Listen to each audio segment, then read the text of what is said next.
Magandang umaga, Luzon, Visayas, Mindanao. Ako po si Joey Oriendo ng CNN Headline News Radio Program. Dito sa Ito Na Ang Katotohanan. At magpapaliwanag po ang ating overall chairman, Rizal de Galicia, at ang ating solo signatory, Madam Lydia Isguera. Okay. Good po sa ating lahat. Naway pinagpala tayo lahat. Kaya lang parang hindi. Ganito yan. Nais ko munang talakayin yung tungkol doon sa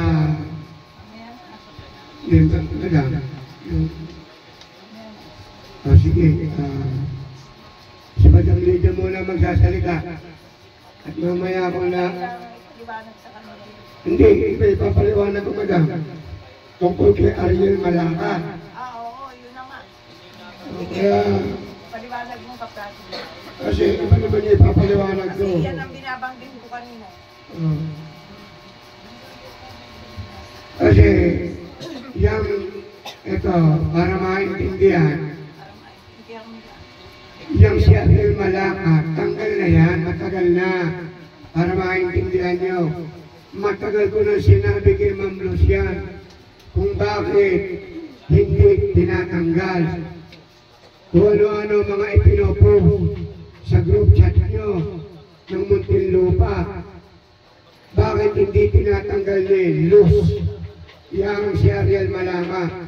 Sinabihan ko na yan na matagal na tanggal yan. Kaya tuloy nakakapag-post pa ng kung ano-ano. Yung mga ipinopost naman yun na yan, wala namang katotohanan yan. Yung pinagsasasabi niya tungkol sa ating foundation. Tayo may bracelet. Tayo may t-shirt. Nagbayad kayo ng t-shirt. May t-shirt kayo natanggap. Nagbayad kayo ng bracelet. May bracelet kayo natanggap. Ano yung pinagsasasabi ni Ariel Malaka na wala? Dito sa atin, kung nagbigay man kayo ng pera, may kapalit na t-shirt, may kapalit na bracelet. Kaya ano yung ipinopost ni Ariel Malaka dyan sa group chat nyo? Wala siyang karapatan mag-post ng mga ganyan na nakakasira. Pero hindi kami apektado dyan. Bakit? Eh hindi naman totoo yung ipinopost ni Ariel Malaka. Nagtayo siya ng foundation. May foundation siya. Kaya ganyan. Ang gusto niya mangyari, kayo lumipat sa foundation ni Ariel Malaka. Eh ano may foundation itinayo ni Ariel Malaka? May pondo ba siya? May pamimigay ba siya? Meron ba siyang gold bar? Meron ba siyang diamond? Meron ba siyang lupa? House and lot? Na ipamimigay? Eh sa totoo lang, Ariel Malaka, ang kapal ng mukha mo. Sa totoo lang, ang kapal ng mukha mo, Ariel Malaka. Ayan, mapapanood mo yan sa YouTube ni Sir Joey Oriendo. Saan ka kukuha ng lupa na sinasabi mo na ipamimigay mo sa mga tao na sasali sa foundation mo, Ariel Malaka? May lupa ka bang ipamimigay? Hindi mo ba naiintindihan yung sinasabi mo na may ipamimigay kang lupa, house and lot? Saan ka kukuha, Ariel Malaka? Ang kapal ng mukha mo, Ariel Malaka.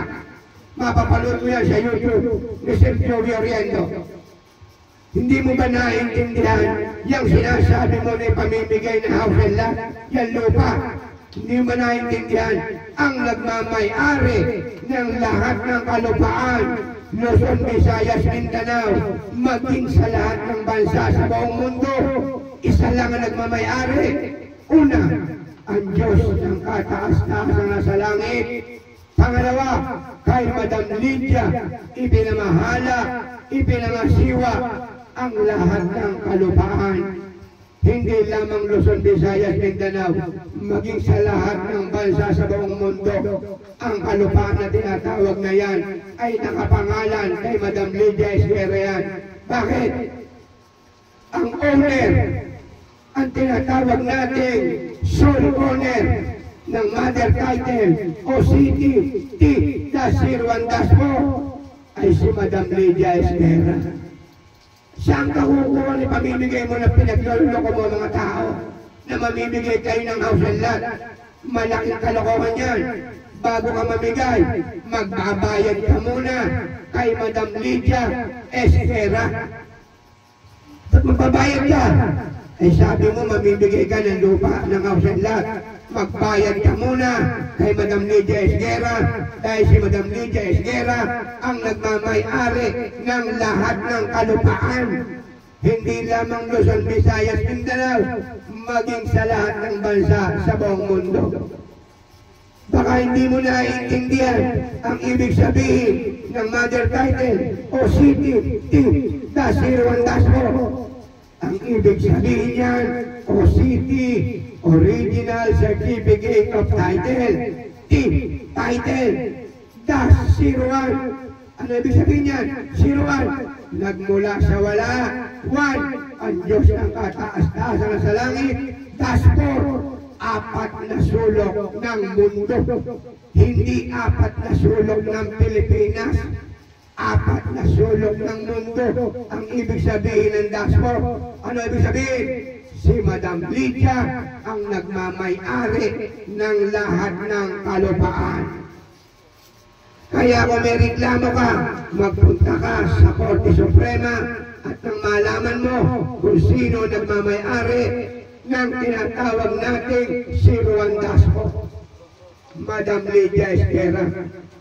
Kaya kung ano-ano sinasabi mo dito sa foundation namin, na ito na ang Katotohanan Incorporated, Mother-owned Foundation, Yahya Messiah International, manahimik ka na Ariel Malaca. Dahil walang katotohanan ang pinagsasasabi mo. Dito, nagme-member. Pag nag-member ka dito sa foundation na ito, tama, bumibili kayo ng bracelet, bumibili kayo ng t-shirt. Ang ibig sabihin, yung ibinigay mong 300, 302, may kapalit. May kapalit na bracelet, hinto, 22 karat. Yung 200 pesos mo, may kapalit, t-shirt. Ano nirereklamo mo? May naitulong ka ba sa foundation namin na ito na ang Katotohanan Incorporated, Mother-owned Foundation, Yahya Messiah International? Wala kang naitulong, Ariel Malaca. Para malaman ng lahat, Ariel Malaca, wala kang naitulong sa foundation namin. Pag pumupunta ka dito sa opisina namin, pinapakapi ka namin, pinapakain ka namin, pero hindi kami nangingi sa'yo. Kahit piso, wala. Kaya, huwag mong ano-ano ang sinasabi mo. Kami, nagsasabi ng totoo na ang foundation mong itinayo ay walang maitutulong sa mga tao. Wala.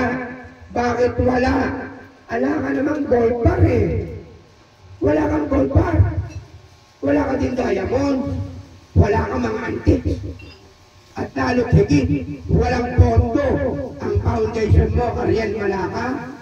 At wala kang ipamimigay ng mga lupa, ng mga house and lot na pinagsasasabi mo sa mga hinihitayat mo na lumipat sa foundation mo. Wala. Bago ka mamigay ng house and lot, magbabayad ka muna kay Madam Lydia ng lupa.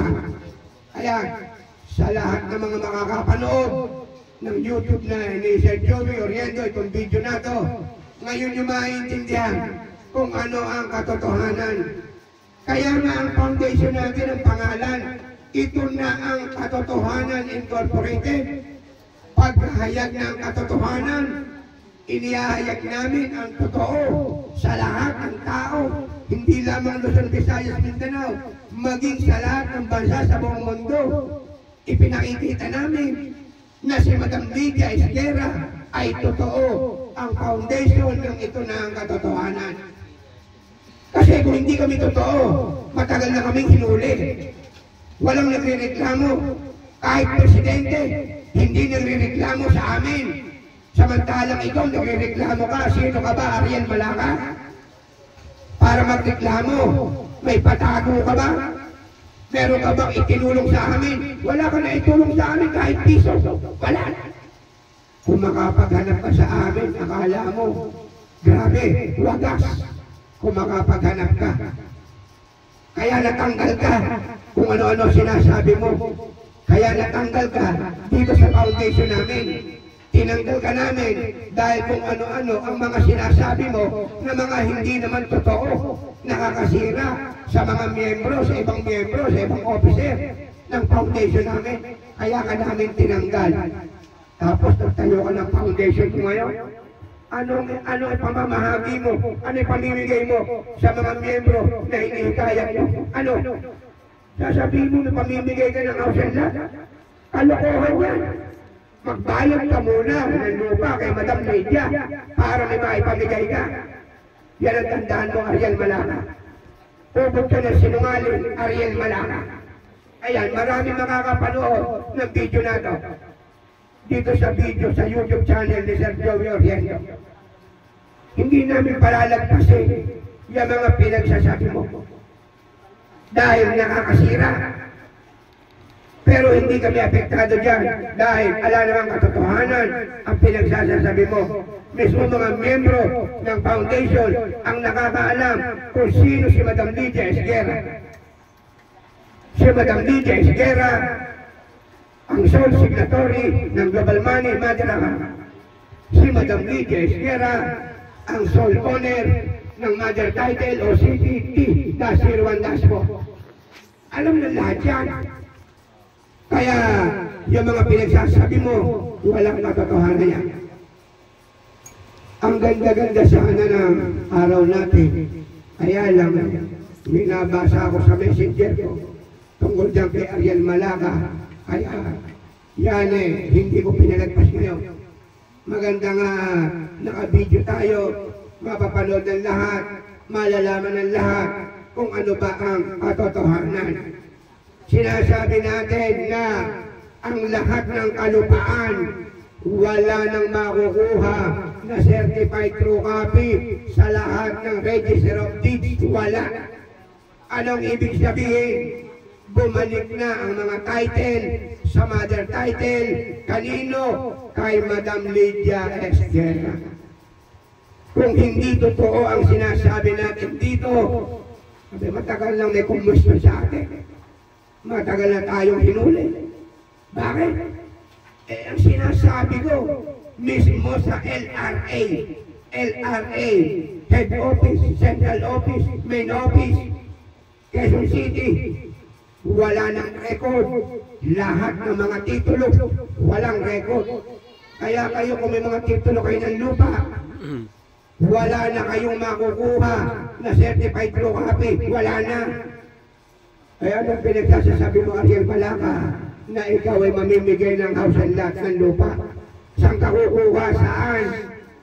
Magbabayad muna kayo kay Madam Lydia Esguerra. Bakit?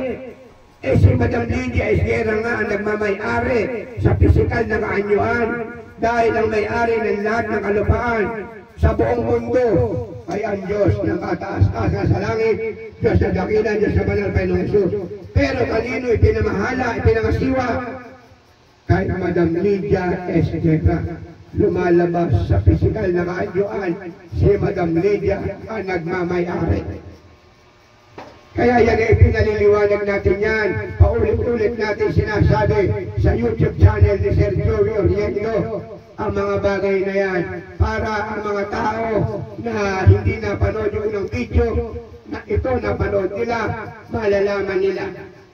Ito lamang foundation na ito ang totoo na mayroong pondo. Magkakaroon ng pondo, ito lang foundation na ito, na ito na ang katotohanan.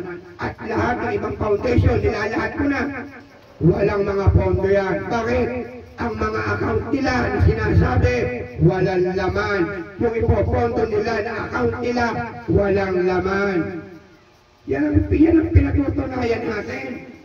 Hindi lamang sa atin, kundi maging sa lahat ng bansa sa buong mundo. Pinatutunayan natin na lahat ng mga akang wala ng laman. Ang account na sinasabi natin dito, account na ating pinag-uusapan, yung tinatawag na inheritance account. Ano ba yung inheritance account na yan? Yan yung mga sinasabing yung mga Marcoses na mga account. Yan yun, yung mga katulad ng Severino Santa Romana account. Yan yung inheritance account. Yung heritage account, inheritance account din yan, FMCA account, at kung ano-ano pang mga ibang mga account na mga trillion US dollar ang mga laman. Maraming mga account yan, maraming mga account holder.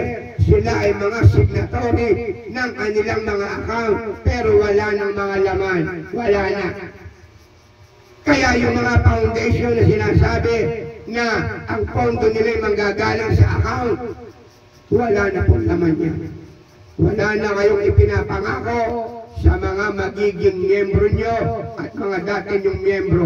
Wala na silang maaasahan sa inyo. Bakit? Ay alangan laman.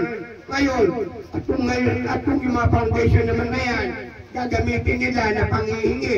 Manghihingi sila sa iba't ibang bansa. Manghihingi sila sa mga pilantropo. Tayo hindi gano'n. Manghihingi man sila, bibigyan sila. Sila lang ang makikinabang.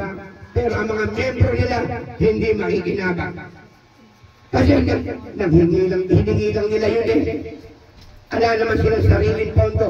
Hindi katulad ng ito na ang katotohanan incorporated, Mother Account Foundation, Yashua Messiah International, may sariling pondo to.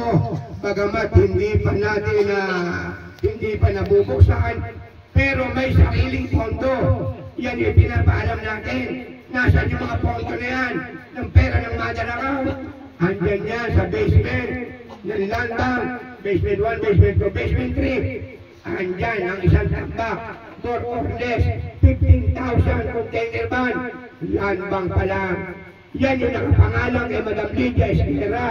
Tayo may ipagmamalaki na totoo na pondo. May pinagmamalaki tayo, hindi lang dyan. Andun pa sa Terminal 3, warehouse sa airport. Andyan pa ang mga kaperahan ng mga container van, mga nakapaleta. Yan ay nakapangalan kay Madam Lydia Esquera. Tayo mayroong pinagmamalaki, mayroong nasasabi na totoo na may pondo ang ating foundation. Hindi katulad ng ibang foundation, wala silang nasabi, wala silang nababanggit na kung saan manggagaling ang kanilang pondo. Wala. At ang ating foundation, na ito na ang katotohanan incorporated, Mother Account Foundation, Yashua Messiah International, wala tayong iya-umbrella na foundation. Wala kaming iya-umbrella ni Madam Lydia na kahit sinong foundation. Wala. Wala kaming popondo ang ibang foundation. Wala. Ang popondohan lang ni Madam Lydia Esquera ay ang ating foundation na ito na ang katotohanan incorporated. Kaya walang po pwedeng mag-gusto, walang po pwedeng sino mang pumuna dito sa ating foundation.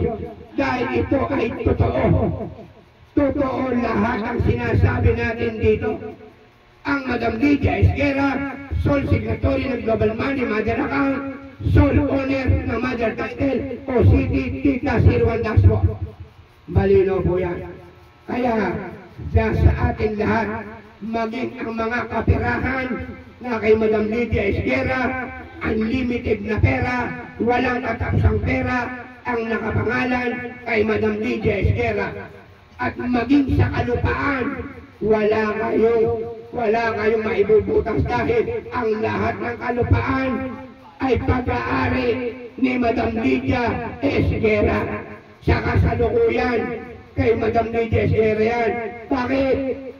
Lahat kayo, kung may hawak kayong titulo, walang certified true copy na kayong makukuha sa Register of Deeds. Ano ibig sabihin? Ang lahat ng hawak ng titulo ay mga fake na. Fake. Bakit fake? hindi na kinikilala ng gobyerno. Bakit? Alangan record eh. Para kilalanin ng gobyerno ang mga titulong hawak-hawak nyo, kailangan meron kayong certified true copy na galing sa LRA, galing sa Register of Deeds. Eh kung wala na kayong makuha,